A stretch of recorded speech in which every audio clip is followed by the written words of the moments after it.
Hello everyone, আসসালামু আলাইকুম। আমি নুসরাত, রেসিপিজ বাই নুসরাত থেকে। সো আজকে একটি রেসিপি ভিডিও নিয়ে আসলাম। অনেক দিন হলোই থাই স্যুপ রান্না করব করছিলাম, ওদের জন্য নিয়ে আসলাম থাই স্যুপের একটা রেসিপি। সো থাই স্যুপ করার জন্য যা যা করছি চলুন দেখে নিই। এটার জন্য প্রথমে আমি কিছুটা চিংড়ি মাছ, এখানে মোটামুটি 10-15টার বেশি চিংড়ি মাছ ছিল, আর একটা মুরগির বুকের অংশটা সেটাকে নিয়ে নিয়েছিলাম। তো চিংড়ি মাছগুলোকে সুন্দরভাবে বেছে নিয়ে ধুয়ে নিলাম। তারপর মুরগির বোনলেস চিকেন সেটাকে খুব সুন্দর করে ছোট ছোট পিসেস করে কেটে নিলাম। আমার পুরোটা লাগেনি, একটু আমি রেখেও দিয়েছি।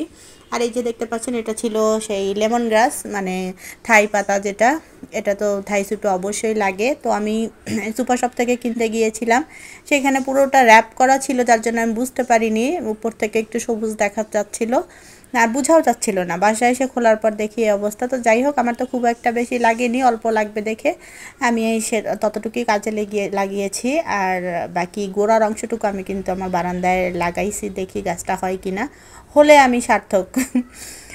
সো যাই হোক, এই যে এটার জন্য আমার যা কিছু লাগছে: 3টা ডিম, এখানে আদা কুচি 1 টেবিল চামচ, তারপর সেই চিকেন, কেটে রাখা চিকেন, চিংড়ি মাছ, তারপর এখানে হাফ কাপ টমেটো সস, 2-3টা কাঁচামরিচ, এখানে আপনি যেমন ঝাল খাবেন ততটাই দেবেন। আর এই যে লেমন গ্রাস, এই কটা ডাল হলেই হয়ে যায়। এটা জাস্ট সুঘ্রাণের জন্য, অবশ্যই এটা একটু থেতলো করে দিবেন, তাহলে ঘ্রাণটা খুব ভালো বের হয়। তারপর হাফ কাপ সয়া সস, 1 চা চামচ পরিমাণ মরিচের গুঁড়া, আর লেবুর রস, চিনি, মানে অ্যাজ ইউজুয়াল আরও যা কিছু লাগছে আমি তো দেখিয়ে দিলাম। ইনগ্রিডিয়েন্টসের মধ্যে যা কিছু ছিল সব কিছু দিয়ে এভাবে জাস্ট একটা ঘুঁটা মারবেন। মানে থাই স্যুপ যে এত সহজে বাসায় তৈরি করা যায়, আমি বেশ কয়েকবার করার পরে এখন আমার মানে একদম ইজি হয়ে গেছে আমার জন্য। প্রথমে আমার কাছে খুব ভয় লাগতো বা একটু ঝামেলার মনে হতো যে থাই স্যুপটা ঝামেলা, কারণ কর্ন স্যুপটা করাটা খুবই ইজি।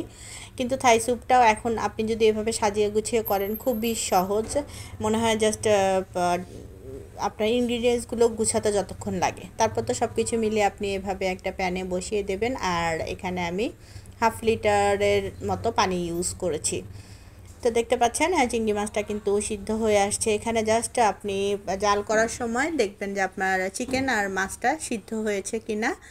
তারপর 2-3টা বলক ওঠার পরে এখানে আমি 2 টেবিল চামচ কর্নফ্লাওয়ার নর্মাল পানি দিয়ে গুলে সেটাকে আমি এর সঙ্গে মিলিয়ে দিলাম। এটা অল্প অল্প করে মেশাবেন, একসঙ্গে পুরো ঢেলে দেবেন না, তাহলে দলা পেকে যেতে পারে।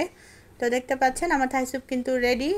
আর এত সুন্দর একটা স্মেল আসছিল, মানে এটা আপনি বাসায় তৈরি করলে বুঝবেনই না, মানে রেস্টুরেন্টের টেস্ট আর বাসার টেস্টের মধ্যে কোনো ডিফারেন্টই আপনি খুঁজে পাবেন না। সো বাসায় অবশ্যই যারা আগে কখনো ট্রাই করেননি একবার করতে পারেন এই রেসিপিটা, যদি ভালো লাগে।